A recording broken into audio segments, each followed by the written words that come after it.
Hey guys, so today what we're going to get into is what's called the liar, lunatic, or Lord dilemma. This is one of the best arguments that Christians can make for Jesus being God. But there's a lot of atheists out on YouTube that don't find this exactly convincing. Hemant Mehta has one video with over 47,000 likes, and this is what he has to say about the argument. The only problem is, it's not a very good argument at all. Let's get into that.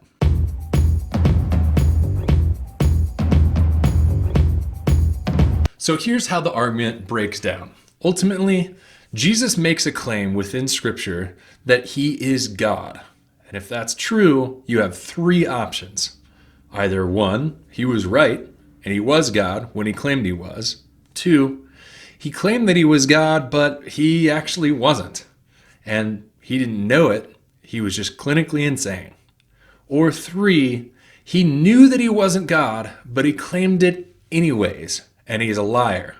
Or in other words, he was mad, bad, or God. Is mad, bad, or God really a lot simpler? So Hemat's first argument is this. The words that they use are never really well defined anyway.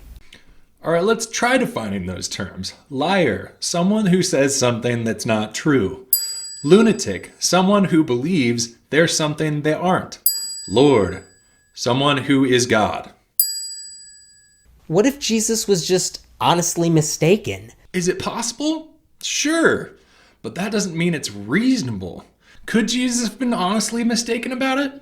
Again, it's a possibility, but that doesn't mean it's reasonable once again. You don't have friends that you look around and say, hey, here's a reasonable dude. Here's a guy that we know and we trust. Here's a guy that we think is sane in the head, except for one thing. He thinks he's God. Enough! You are all of you beneath me. I am a god. We don't have friends that we ultimately look at and say, this guy's got his head on straight, he's thinking correctly, but there's just one little thing.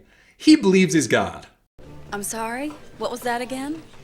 I'm a god. It's kind of like some of those faith-healing pastors. They genuinely believe that they can touch you and heal you of whatever problems you have, even though we all know they don't have those powers. Are those people liars? Honestly, yeah, I think they are. When you're flying around with multi-million-dollar jets, claiming that it's because God's giving you powers to heal the sick, to forgive people's sins, your motivation isn't because you actually think you have those powers. It's because you know those powers actually give you money and wealth. What if Jesus said some things that weren't completely true, but he did it because he knew he was serving a higher purpose? Let's just assume that for a minute. Let's just say he thought he was serving some higher, greater purpose with doing that. Yet he saw John, the Baptist, die because of that belief. Was literally had his head cut off because of that belief. He knows he is crucified because of that lie.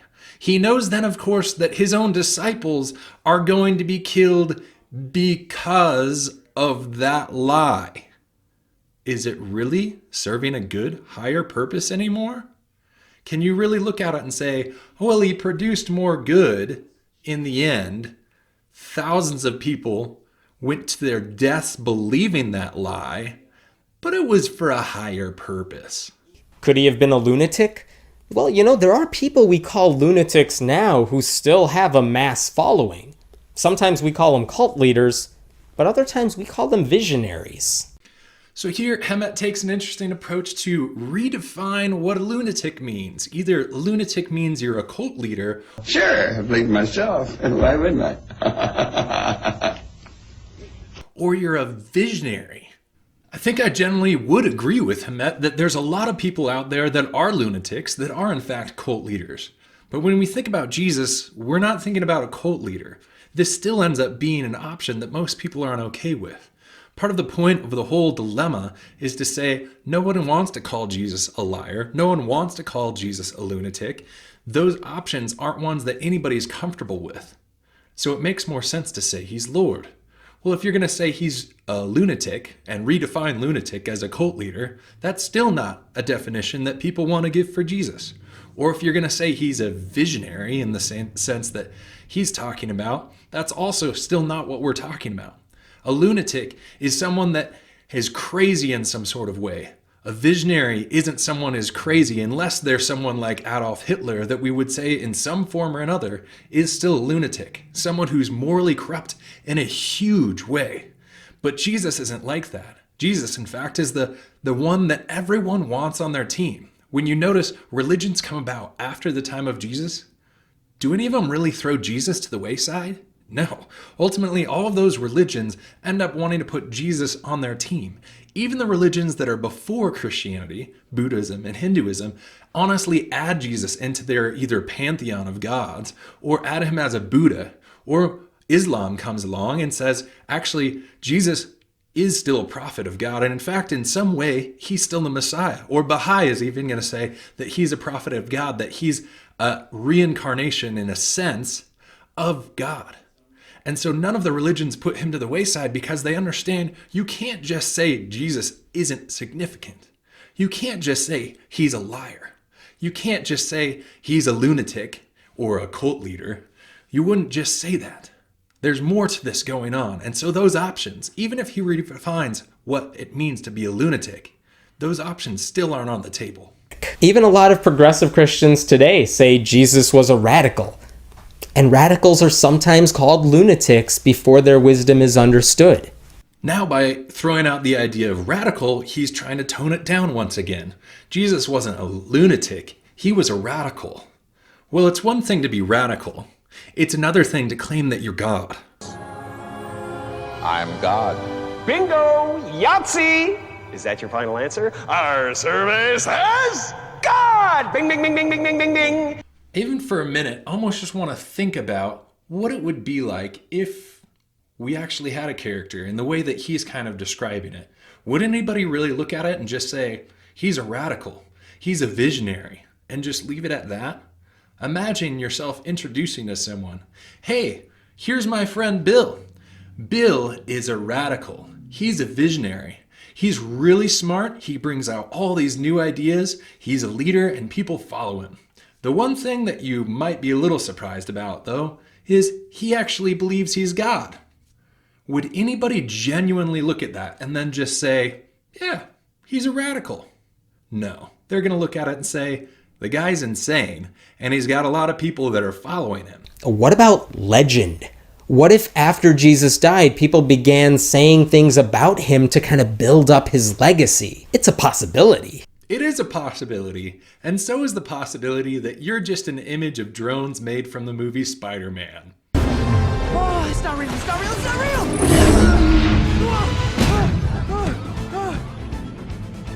Whoa.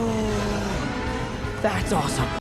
Just because it's possible doesn't mean it's probable. When we're talking about arguments about things, we don't look at just, oh, this could be an explanation, so I'm going to say that that must be a better explanation. We look at it and we say, what's the most reasonable explanation?